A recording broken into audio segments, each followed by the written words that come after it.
Hello friends, welcome to my channel. आज आम discussion करिबा इकोनॉमिक्स रा part 3।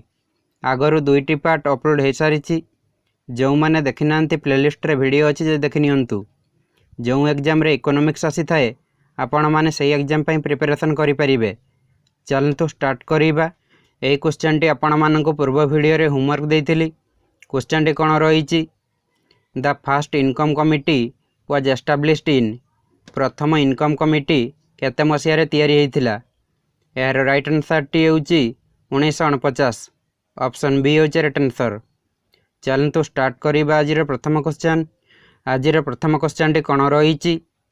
Depreciation is equal to. Depreciation equal to कोन कोन तो आपण माने? यार राइट आंसर टी होउची GNP minus NNP. Option A होउची right answer. Depreciation equal to gross national product minus net national product. Next कौन रही? Other name of net national product at market price. Market price रे net national product रो अन्य नाम कौन कोन तो आपण माने? यार राइट आंसर टी होउची नेशनल इनकम। ऑप्शन ए होउची राइट आंसर। नेक्स्ट कौन रही?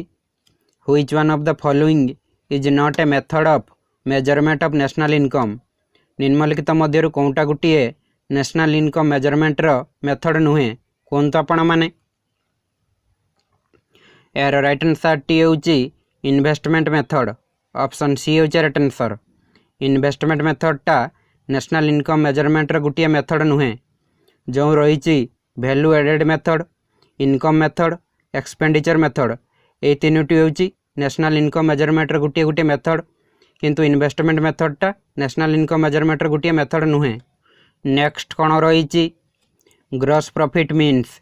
ग्रॉस प्रॉफिट माने कौन कोन तो आपण माने? यार राइट आंसर टी होउची total receipts over total expenditure. Option D होउची राइट आंसर। नेक्स्ट कौन रही? Per capita income is equal to. Per capita income equal to कौन कोन तो आपण माने? यार राइट आंसर टी होउची national income by total production of the country. Option A होउची राइट आंसर। नेक्स्ट कौन रही? The national income of a country is. देशर नेशनल इनकम टा गोटे कौन कोन तो आपण माने? यार राइट आंसर टी होउची total productive income. Option B होउची राइट आंसर। देशर नेशनल इनकम टा होउची टोटल प्रोडक्टिव इनकम। नेक्स्ट कौन रही? Gross national product is the money measure of. Gross national product क्या मेजर करि थाए कोन तो आपण माने? यार राइट आंसर टी होउची final goods and services produced in the economy. Option B होउची राइट आंसर। नेक्स्ट कौन रही? What is the main function of central statistical organisation CSO. Central statistical organisation रो मेन फंक्शन कौन कोन तो आपण माने? यार राइट आंसर टी होउची collection of estimates of national income. Option B होउची राइट आंसर। नेक्स्ट कौन रही? India's biggest nationalised enterprise today. वर्तमान इंडिया रे बिगेस्ट नेशनलाइज्ड एंटरप्राइज कोनटा कोन तो आपण माने? यार राइट आंसर टी होउची the Indian railway. Option A होउची राइट आंसर। इंडियन रेलवे होउची इंडिया रो बिगेस्ट नेशनलाइज्ड एंटरप्राइज। तो फ्रेंड्स मोस्ट इंपोर्टेंट क्वेश्चन रही आपण मान को मन रखे पड़ो। नेक्स्ट कौन रही? The largest share of India's national income originates in the. India रो नेशनल इनकम टा कौन सेक्टर रु अधिक आसुची कोन तो आपण माने? यार राइट आंसर टी होउची टर्शियरी सेक्टर। ऑप्शन सी होउची राइट आंसर। नेक्स्ट कौन रही? Which of the following is not a part of national income. निम्नलिखित मध्यरु कोनटा गुटिए नेशनल इनकम रो पार्ट नुहे कोन तो आपण माने? यार राइट आंसर टी होउची interest on national debit. Option D होउची right answer. Interest on national debit टा गुटिए नेशनल इनकम रो पार्ट नुहे। जो रही wages and salaries, profits, rent, ए तीनोटी होउची गुटिए गुटिए नेशनल इनकम रो पार्ट। किंतु इंटरेस्ट ऑन नेशनल डेबिट टा गोटे नेशनल इनकम रो पार्ट नुहे। नेक्स्ट कौन रही? National income eight factor cost is equal two factor cost रे नेशनल इनकम टा कहा सहित सामान कहतु आपण मैंने यार राइट आंसर टी होची net national product minus indirect taxes plus subsidies option A होची राइट आंसर। नेक्स्ट कौन रही who head estimated national income in India fast India रे प्रथम थर पई नेशनल इनकम को किए एस्टिमेट करथिले कहतु आपण मैंने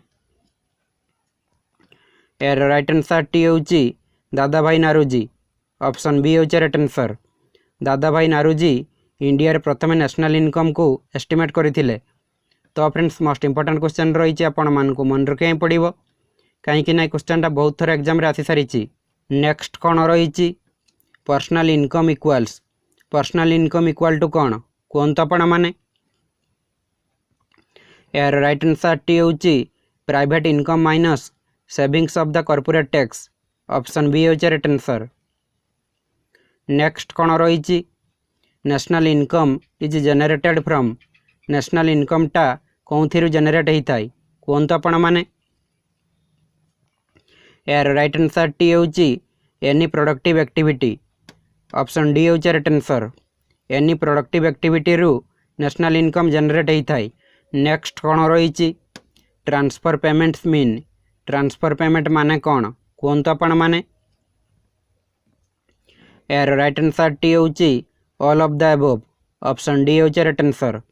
जो रही old age pensions unemployment compensations social security payments ये तीनोटी होची ट्रांसफर पेमेंट। नेक्स्ट कौन रही capital formation in an economy depends on economy रे कैपिटल फॉर्मेशन टा कहा ऊपर डिपेंड करी थाई कहतु आपण मैंने यार राइट आंसर टी होची टोटल सेविंग्स ऑप्शन सी होची राइट आंसर।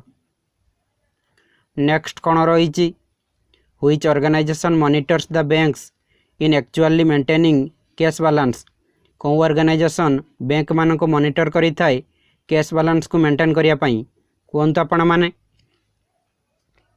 यार राइट आंसर टी होची reserve bank of India option B होची right answer. Reserve bank of India bank मान को मॉनिटर करी थाए कैश बैलेंस को मेंटेन करिया पई।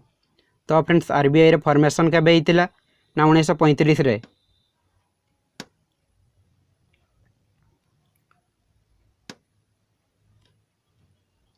नेक्स्ट कौन रही what is the full form of GNI GNI रो फुल फॉर्म कौन कहतु आपण मैंने